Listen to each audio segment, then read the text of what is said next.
अस्सलाम वालेकुम students, I hope you all are fine. Ninth class, आपको पता है हम लोगों ने बायोलॉजी का चैप्टर नंबर 9 स्टार्ट किया हुआ है ट्रांसपोर्ट। आज हमने सेकंड टॉपिक देखना है जो है ट्रांसपायरेशन। ठीक है, ट्रांसपायरेशन का क्या मतलब होता है? Loss of water from the plants. अक्सर हम लोग ट्रीज़ के नीचे बैठे तो हमें ठंडक महसूस होती है। वो क्यों महसूस होती है? क्योंकि जो ट्रीज़ होते हैं या प्लांट्स होते हैं वो हर वक्त वाटर को लूज़ कर रहे होते हैं। ठीक है, अपने लीव्स के ज़रिए, अपनी स्टेम्स के ज़रिए। ठीक है, उनमें छोटे छोटे पोर्स होते हैं जिनसे वो वाटर को लूज़ करते हैं और इस प्रोसेस को ट्रांसपायरेशन बोला जाता है। अगर आपके पास घर में कोई गमला है, ठीक है, तो उस गमले के इर्द गिर्द आप एक प्लास्टिक इन्वेलप रैप करें और कुछ आवर्स के बाद उस इन्वेलप को जब आप उतारेंगे तो आप देखेंगे कि वो अंदर से नम हुआ हुआ होगा ट्रांसपायरेशन के ज़रिए। अब सवाल ये पैदा होता है कि अगर प्लांट्स में ट्रांसपायरेशन होती है तो वो किस तरह से होती है। ठीक है, प्लांट्स के अंदर छोटे छोटे से पोर्स होते हैं जिनके ज़रिए ट्रांसपायरेशन होती है। उन पोर्स को स्टोमेटा बोला जाता है या स्टोमा बोला जाता है। अब स्टोमेटा का स्ट्रक्चर कैसे होता है? स्टोमेटा के इर्द गिर्द दो सेल्स होते हैं, बीन शेप्ड या किडनी शेप्ड सेल्स होते हैं जिनको गार्ड सेल्स बोला जाता है। अब ये जो गार्ड सेल्स होते हैं इनके अंदर एक खाली जगह होती है और इस खाली जगह को स्टोमेटा बोला जाता है। जिस तरह से ये है, ठीक है, ये दो गार्ड सेल्स हैं और इनके अंदर जो स्पेस है उसको स्टोमेटा बोला जाएगा। उसके बाद आप लोग बुक पे देखें ज़रा। बुक पे जो आपका टॉपिक स्टार्ट हो रहा है ट्रांसपायरेशन, ठीक है, कि आपको शॉर्ट में भी आता है कि define transpiration, how it takes place. सबसे पहले इसकी डेफिनेशन है कि ट्रांसपायरेशन होती है वाटर का लॉस एवापोरेशन के ज़रिए। उसके बाद किस तरह से ट्रांसपायरेशन होगी? स्टोमेटा के ज़रिए हो सकती है, क्यूटिकल के ज़रिए और लेंटिसल्स के ज़रिए। अब क्यूटिकल्स और लेंटिसल्स क्या होते हैं? क्यूटिकल होती है शीट ऑफ सेल्स, ठीक है, लीफ के बाहर एक पतली सी शीट होती है सेल्स की या स्टेम के बाहर, ठीक है, उसको क्यूटिकल बोला जाता है। लेंटिसल्स क्या होते हैं? जो वुडी स्टेम्स होती है ना, वुड के अंदर स्टोमेटा एब्सेंट होते हैं, उनमें जो पोर्स प्रेजेंट होते हैं उनको लेंटिसल्स बोला जाता है। ठीक है, और सबसे ज़्यादा ट्रांसपायरेशन स्टोमेटा के ज़रिए होगी। यहाँ तक इसका आंसर है। उसके बाद आप लोगों को बताया गया कि वाटर किस तरह से मूव करता है, कौन कौन से सेल्स से पास करता है।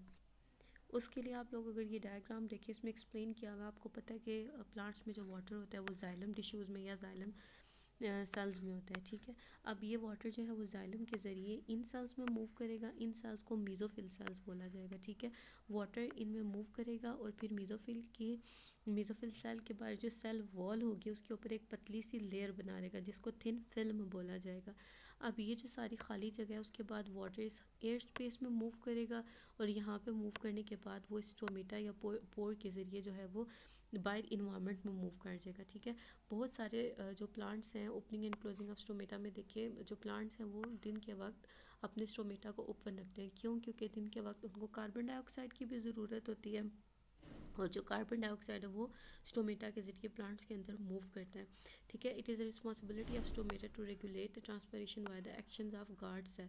ठीक है, गार्ड सेल्स की वजह से जो प्लांट्स हैं वो अपनी ट्रांसपरेशन को रेगुलेट करते हैं। उसके बाद गार्ड सेल्स का स्ट्रक्चर कुछ बताया हुआ है। ठीक है, हम लोग गार्ड सेल का स्ट्रक्चर देख चुके हैं, लेकिन जो इस तरह का बीन शेप्ड गार्ड सेल है उसकी जो अंदर वाली साइड होती है उसको कनकेव मतलब शेप बोलते हैं और जो बाहर वाली होती है वो कन्वेक्स होती है। ठीक है, पहले गार्ड सेल इस तरह से फ्लेसिड अगर होगा तो जब उसके अंदर वाटर मूव करके आएगा, अंदर वाली जो उसकी होती है साइड वो थिक होती है, जो बाहर वाली होती है वो थिन होती है। जब इसके अंदर पानी भर जाता है तो फिर क्या होता है कि जो अंदर वाली साइड होती है वो कम स्ट्रेच करती है, बाहर वाली ज़्यादा स्ट्रेच करती है, जिसकी वजह से जो दोनों गार्ड सेल्स हैं उनके अंदर एक पोर क्रिएट हो जाता है जिसको स्टोमेटा बोला जाता है। ठीक है, जब स्टोमेटा पानी से भरे हुए होते हैं तो इस कंडीशन में इनको टर्जिट बोला जाएगा। जब उनके अंदर वाटर नहीं होता तो वो फ्लेसिड होते हैं और उनके अंदर का जो पोर है वो क्लोज हो जाता है। ठीक है, उसके बाद है गार्ड सेल्स के बारे में कि इन ये टर्जिड और फ्लेसिड क्यों होते हैं। ठीक है, चैप्टर नंबर 4 में आप लोगों ने ये चीज़ नहीं पढ़ी क्योंकि आपके सिलेबस में ये कट कर दिया गया था। ठीक है, आप लोग यहाँ से भी शक कर लो कि जो रीसेंट स्टडीज़ हैं उनमें ये पता चला है कि दिन के वक्त क्या होता है कि जो गार्ड सेल्स होंगे उनके इर्द गिर्द एपिडर्मिस के कुछ सेल्स होंगे। ठीक है, एपिडर्मिस के सेल्स से जो पोटाशियम आयंस हैं वो मूव करके गार्ड सेल्स के अंदर आएंगे। दिन के वक्त फोटोसिंथेसिस भी होती है और ग्लूकोज भी गार्ड सेल्स में मूव करती है, जिसकी वजह से जो गार्ड सेल्स होते हैं वो हाइपरटोनिक हो जाते हैं। हाइपरटोनिक का मतलब कि उनमें सल्यूट ज़्यादा हो जाते हैं। सल्यूट ज़्यादा होने की वजह से उनके अंदर वाटर भी मूव करके आता है, वो टर्जिड हो जाते हैं और उनका पोर जो है वो ओपन हो जाएगा। ठीक है। और फिर जब दिन ख़त्म होता है, पोटाशियम आइंस भी बाहर मूव कर जाते हैं, उसके अलावा ग्लूकोज भी बाहर की तरफ मूव कर जाती है, जिसकी वजह से वाटर भी लीव करता है और जो गार्ड सेल्स होंगे वो फ्लेसिड हो जाएंगे। ठीक है। अब ये डायग्राम आपकी बुक में भी शो की गई है कि जब गार्ड सेल्स टर्जिड हैं, ठीक है, उनमें वाटर भरा हुआ है, तो उनकी शेप कुछ इस तरह की है, उनके अंदर जो पोर है वो ओपन हो गया। जबकि जब ये फ्लेसिड होंगे, इनमें वाटर कम होगा, तो पोर जो है वो क्लोज हो जाएगा और इस कंडीशन को फिर बोला जाएगा कि सेल्स फ्लेसिड है और स्टोमेटा जो है वो क्लोज हो गया।